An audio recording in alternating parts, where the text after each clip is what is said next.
Hi everyone, this is Andrew from Planet. It's great to be here with you. I'm speaking to you today from my favorite bench in Minnesota, where I come many mornings to meditate. This is the place of my personal practice. And I've been meditating a lot these days on the relationship between noise and silence in this very complex moment that we're in. Many of us have been forced indoors. Some of us are lucky enough to sequester in place. And for us, the world has stilled in some important ways, even as it seems like the noise of this time has so dramatically increased. The cacophony and the bewilderment of this disruptive moment we're in. Americans like to talk, I'm certainly true of this, in very hyperbolic terms, everything is awesome.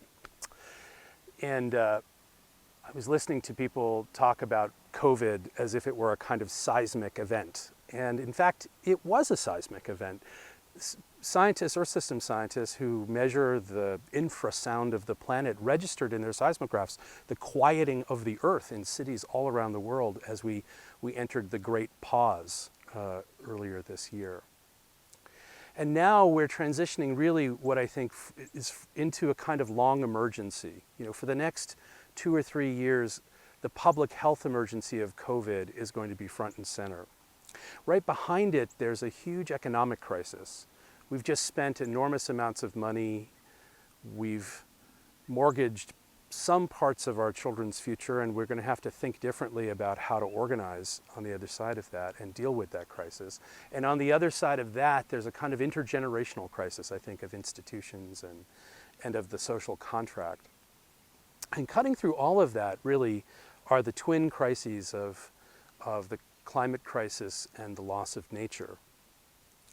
So we have a lot of work to do. I think everybody here feels, and I hope you feel, just how consequential this moment is and how consequential our choices are. We have to see through the complexity now as never before. I've been doing a lot of work with this organization that's based in Greece, and I was talking with them about this concept of crisis, and an ancient Greek scholar took me aside and he said, the word crisis is not rooted in emergency. It's actually, in the original etymology, it's rooted in a kind of separation, a moment of choice, an election to go in one direction or another. And that's the moment we're in. We're in a moment of really profound choice. And unfortunately, I think we bring to that moment a really deeply pessimistic culture. Even before COVID, people who study, like the folks at Edelman who study global optimism, found that across the West there was just a drop in optimism about even the medium-term future.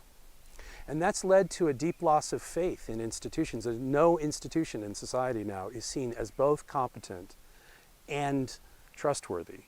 And that's a profound crisis for us that undergirds our ability to act in any meaningful way.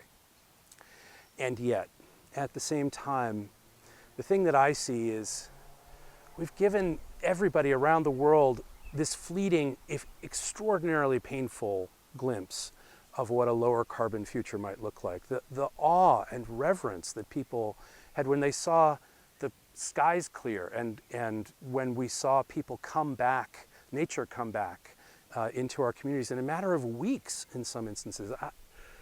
Just extraordinary. And there is political pregnancy in that moment, in that opportunity, showing people that another world is possible.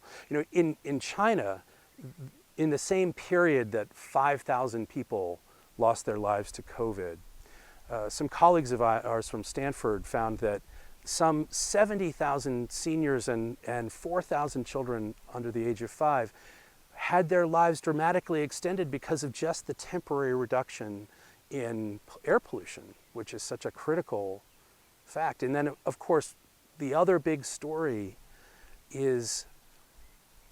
of this year is really about the moment when the political conscience of a generation snapped sharply into focus.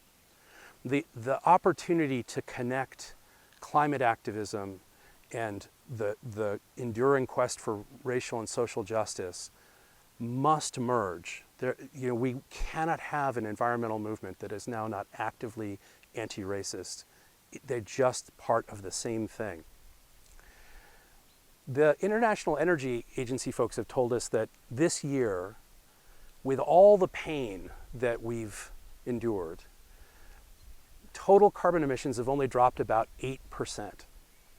And we're going to have to do that over and over and over again for the next 10 years if we want to avoid the worst parts of climate change. So we have to yoke the ability and the dynamism and the capacity for active change to new kinds of tools and instruments if we're going to get there in a way that avoids the kind of terrible trauma of this year.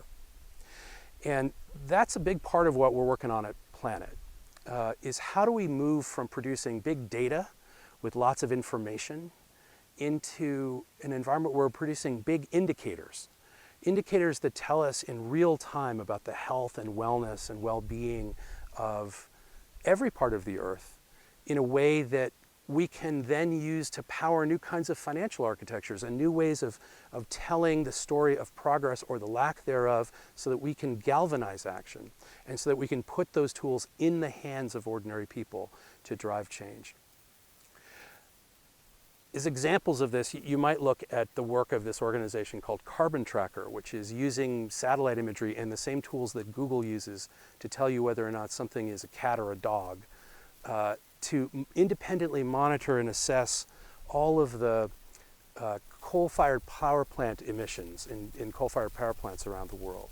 That's data you couldn't get any other way, and it comes from being able to yoke this giant constellation of sensors that we've embedded in the ground and in the earth, in your pocket, in the sky, and in space, to the tools of AI and machine learning so that we can extract the kind of essential insights and build a kind of moral mirror for the planet. And that's really what I think about these tools as representing. When we see ourselves in context, we suddenly are able to make more informed decisions and faster decisions and better decisions. But the beginning of all that is also the beginning of taking moral responsibility for our real stewardship of the earth. So we're doing a lot of things now where we're focused on trying to take this data and put it into the hands of people. We just launched something called the California Forest Observatory with our partners Salo AI and Vibrant Planet, which makes all of the data about where all the forest biomass is in California, all the trees that might burn, available in real time, in high resolution, down to the level of individual trees like the ones around me from space. And we gave it away as a public good. We just struck a big deal with the Norwegian government and the Food and Agriculture Organization of the UN to distribute all of the data that we collect about the world's tropical forests and make it available as a digital public good so that we can begin to monitor deforestation and arrest it because, as we like to say, you can't fix what you can't see. This is undoubtedly a dark time for us, and it's going to require enormous amounts of work, but we've never had better tools and we've never had a moment like this of real consciousness and deep and profound opportunity and desire for change. The opportunity, the tools, and the movement have come together now, and that fills me with some serious amount of optimism in this dark moment. Anyway, it's been great to be with you. I hope you have a wonderful rest of your conference. And it's been really nice to welcome you to my bench. Thanks.